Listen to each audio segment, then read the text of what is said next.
Good morning and welcome to the eighth of our Bible studies. This particular one is about where our free will came from and how we use it.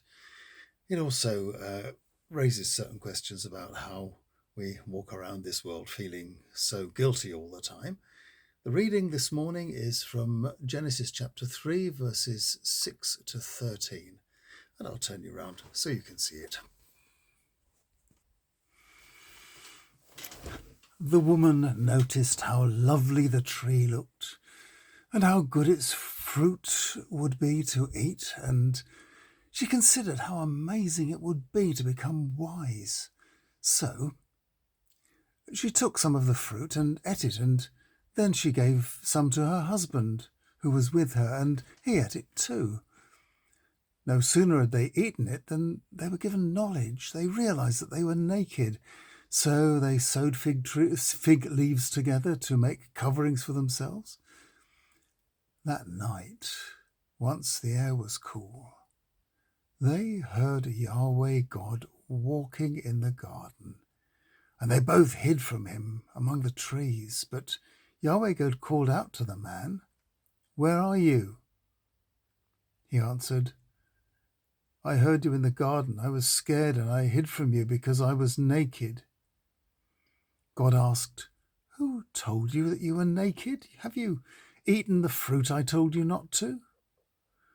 The man answered, "The woman you placed here with me gave the fruit to me, and I ate it." Yahweh God asked the woman, "Why did you do that?" And she answered, "The snake tricked me into eating it." How fruitless the blame game is. The man gives his own guilt away by behaving in a shifty way that will obviously get him noticed by God. In this ancient story, God is depicted like a human who enjoys walking about in his own orchard in the cool of the evening. But God remains omniscient. He knows everything. So he calls the man out of his hiding place and confronts him with the truth. Of course, the man tries to blame the woman, and the woman tries to shift the blame back onto the snake. Because the storyteller is too much in awe of God to ask who made the snake and gave it its cunning, we, all these centuries later, are left to ask that question, and some others that it would never have occurred to the ancient writer to ask.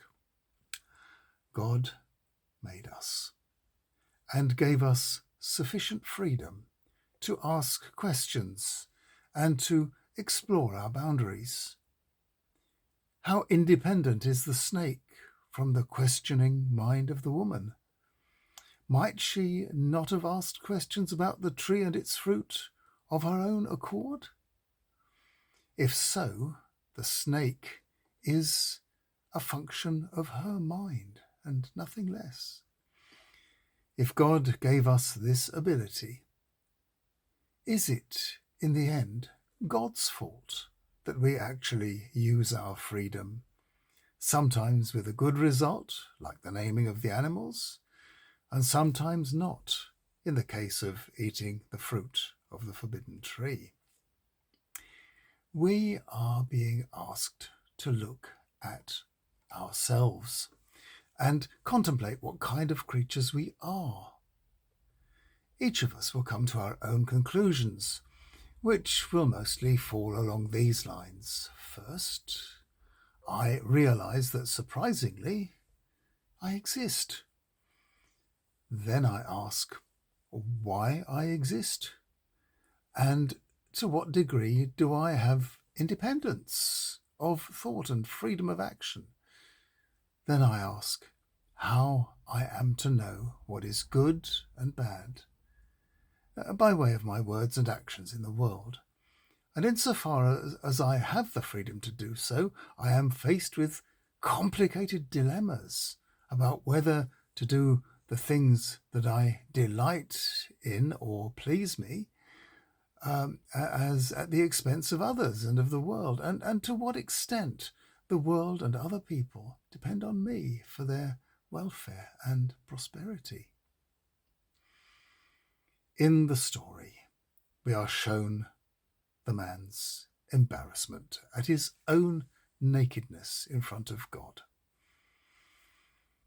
This is the storyteller's explanation of why we feel insecure and vulnerable in front of others and of God. And this is why we had to leave the paradise garden and live in the rough world, using our freedom in an unwise way, sealed our fate, as we shall see.